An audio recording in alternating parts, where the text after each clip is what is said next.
Hola hermanos culés, vamos con el último notición de última hora del Barcelona, pero antes recordar dejar like y suscribirse y luego dar a la campanita para estar siempre informado de la última hora del Barça. Empate con mucho sufrimiento del FC Barcelona, 2-2, en el Benito Villamarín tras un partido con poco brillo del conjunto azulgrana ante un Betis que vendió muy cara su piel y encontró la igualada en el último suspiro con un tanto de Hassane Diao en el tiempo añadido. Lewandowski y Ferran Torres habían dado ventaja al Barça, mientras que Lo Celso había colocado el 1-1 provisional desde el punto de penalti. A los culés se les escapan 2 puntos valiosos en la lucha por el liderato liguero y solo ha conseguido ganar uno de los últimos 5 partidos en el campeonato.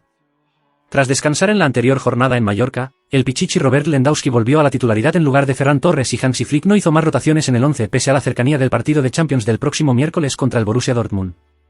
Iñaki Peña estuvo escoltado en defensa por la habitual línea de 4 con Koundé, Cubarsí, Íñigo y Balde, mientras que Casado y Pedri compartieron doble pivote y Olmo, Lamine Yamal y Raphinha acompañaron a Lewandowski en el frente de ataque.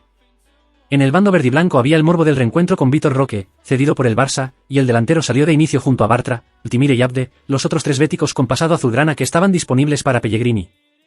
El brasileño se dejó la piel en el campo y en el segundo tiempo forzó el penalti ante De Jong, un esfuerzo que le valió la ovación de su nueva afición cuando fue sustituido. Además, el Betis tuvo que lamentar la lesión del portero Rui Silva en el calentamiento y Fran Vieites ocupó su lugar bajo palos. Empujado por un Benito Villamarín con un ambiente de día grande, el Betis salió con mucho ímpetu al partido y estuvo cerca de abrir el marcador en los primeros minutos. Primero fue Llorente con un cabezazo a la salida de un córner que Raphinha despejó en la línea de gol y en la siguiente acción fue el turno de Abde, que perdió el duelo con Iñaki Peña en un 1 contra 1 muy claro.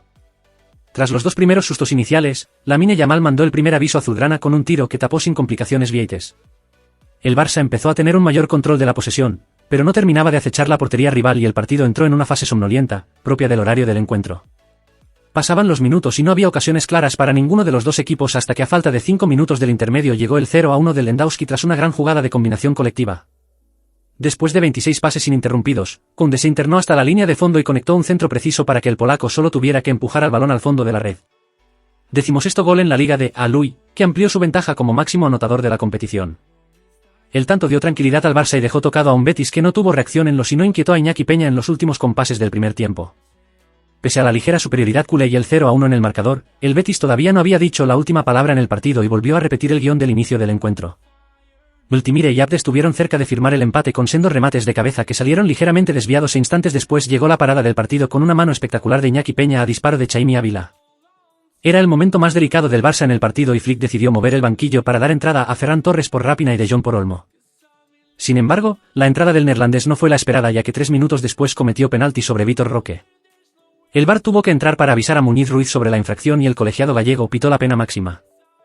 La decisión no pareció gustar a Flick, que protestó airadamente la decisión y fue expulsado con roja directa. Lo Celso asumió la responsabilidad y no perdonó pese a la buena estirada de Iñaki Peña.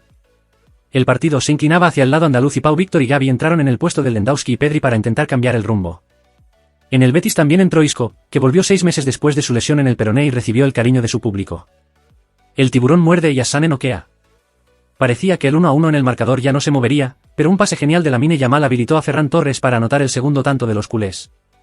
El gol fue anulado en primera instancia, pero el VAR corrigió la decisión del asistente y desató la alegría azulgrana. Sin embargo, la felicidad no duró mucho porque Hassane Diao marcó el definitivo 2-2 en el tiempo añadido y dejó sin triunfo al Barça en Sevilla. El empate contra el Betis no deja nada satisfecho al equipo catalán, que apenas ha sumado 5 de los últimos 15 puntos en juego en la liga y ha vuelto a dejar al rojo vivo la lucha por el liderato. Antes de irme recordar dejar like y suscribirse. Hasta pronto hermanos culés.